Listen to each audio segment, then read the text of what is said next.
Hi, I'm Dr. Patty, and today I just want you to consider this question.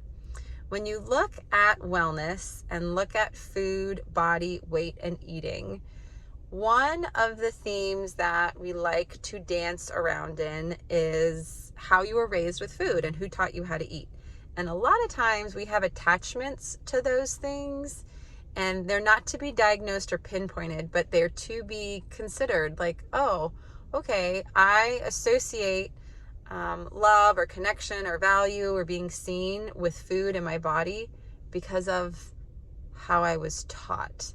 And that can be felt in the heart sometimes when, think of the earliest memory you have with food or the earliest memory you have about being seen in your body.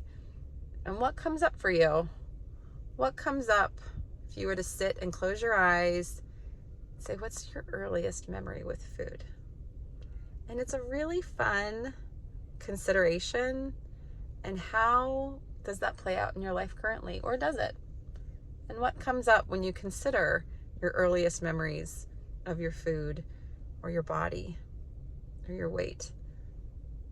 Now, if you have a complicated, beautifully complicated history where there's been a lot of messy, a lot of pain, tread on this very lightly, because this can touch some really sensitive terrains and be in a trusted space where someone could witness you and hold a container for you safely.